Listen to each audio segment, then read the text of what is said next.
Hey, what's going on out there, YouTube family? This is Sammy Leggy here representing Team JVS. I am here to give you guys a early review for the first 3 episodes of Why the Last Man. This is a critically acclaimed graphic novel series, which I've never read.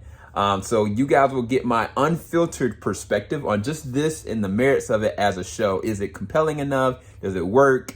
Or is it, something opposite of that? So let's go ahead and kind of just break it down. This is the first 3 episodes. First 3 episodes is The Day Before. I think the next one is Would the World Be Kind? And the 3rd episode is called Neo. I believe all 3 of these are going to be dropping at the same exact time. And you guys will be able to watch it. So you guys know that this is a spoiler-free review. I will be also dropping individual reviews for each episode individually, so I can give a little bit of spoilers here or there with each of those episodes, just so you can kind of get context of what happened. But I will say this, just off the first episode alone, and the very opening scene, which is the main character, Yorick, and he's got his little pet monkey, and he's just kind of wandering around, gave me this definitely I Am Legend kind of vibe, with his kind of with the mask and everything, and I was just like, what is going on? And then all of a sudden, I realized there's nothing but dead people everywhere. And, something happens very early on, but it also showed me a couple of different things about who this young man, York, really is and how devoted he is to this monkey, and also how cunning he is in terms of understanding the layout around him.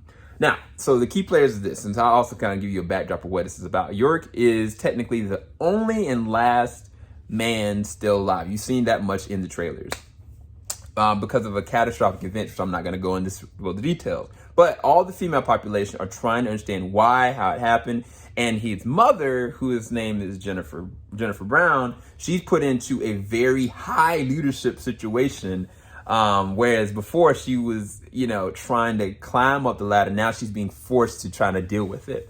Even deeper than that, York also has a sister, and she kind of is a paramedic. She also is dealing with substance abuse problem. And then other key player, which is probably one of my favorite characters, is Agent 355. Now, I'm not going to dispel anything about this character, but the actress that is playing this character is killing it. She is killing it. I don't think I ever seen an actress kill it like this in a long time. Probably since, when they casted Michonne. It didn't have anything to do with her being black. I'm just talking about just her devotion to this role, because I know nothing about it. I didn't know anything about Michonne because I didn't read the Walking Dead comics either. But I understand so much about what she's capable of doing alone. The first episode, you will understand how much of a badass she really truly is. But even crazier than that is how self-aware she is and how capable she is, because by the end of the first episode, you're like, oh, what is really happening now? And I think even interesting in that, it's like the character Yorick, for instance.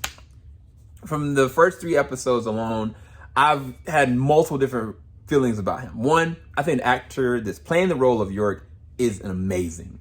He can drop, an emotion on a dime, whether it is a stupid, decision that pisses me off, or a compelling, emotional reaction to a situation, or it could be where it's his need for survival, outweighs his compromising perspective on what he also wants. And that teeter-totter that keeps on happening with the different relationships and the people that he's around, because he is in a very messed up situation, if you really think about it. I think that you don't really feel the weight of it until honestly around the 2nd episode. The 2nd episode, you realize oh, you think this is good, but nah, it ain't really that good. But yeah, I think that there are different moments that I was like, you're dumb. You're being really stupid. Then there's moments where I was like, there was a situation that happened in a dry cleaner. And I was like, that is a real human reaction to a situation like this. And it makes sense. And then, where he interacts with somebody that I don't want to say, he starts to mouth off like he understands the world around him, but he so much acts like a kid. And I'm just like, it's compelling and it's interesting because he is borderline annoying. He's borderline making me be like, forget you, bruh. But the importance of him, it doesn't, because of his importance, it doesn't really matter. And I think that's, from a written standpoint, that is very awesome.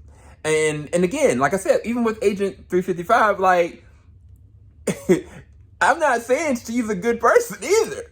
And yet, I am all the way with her. Even down to Diane Lane's Jennifer Brown. Like, she's not necessarily, what's the word? It's hard. It's hard for me to say, but so much.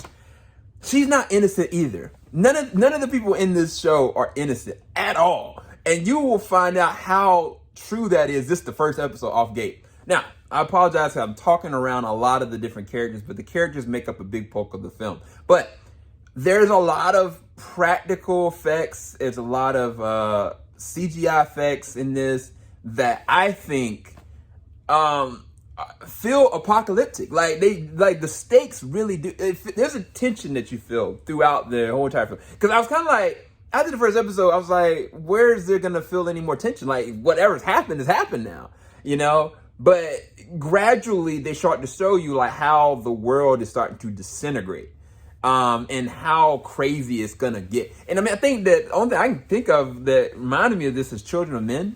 If you ever seen that, Clive Owen.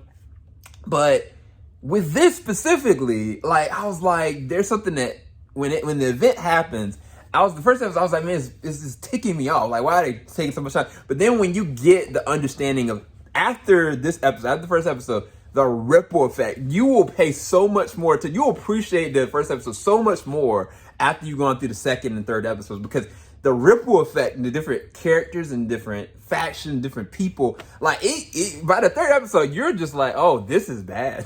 This is not good. And again, there is action, but it's not like consistent action every single time. It's not consistent danger every single time. The danger is definitely impending, is always there, is always present, but it also keeps it concise. It's a slow burn at the same time from a narrative perspective. So for me, I really don't have any issue with anything that's kind of happening. I mean, there's certain, narrative perspectives that I have with issue with the character Yurik, and certain people that put themselves in situations that are just annoying. But from a human perspective, it makes sense. Like, you're not going to be completely perfect. But I don't know if I should rate this, because right now in my head, I think a 10. So you can take it wherever you want to.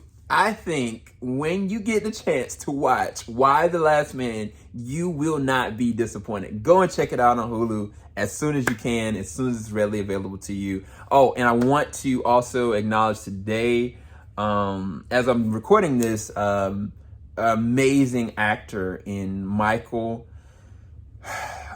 K. Williams has passed away today, and my heart and my love goes out to his family and his friends around him. A truly gifted talent to the craft of film and cinema, and even the small screen as well. And he will be forever missed, seriously. Definitely go and check me out on social media. My social media is SuperSEL0320 on Instagram and Twitter. Definitely would love to talk with you guys and talk more about Why the Last Man, because you do not want to miss it. I'll talk to you guys later. Keep it locked. JVS Wing will stop. Peace, guys.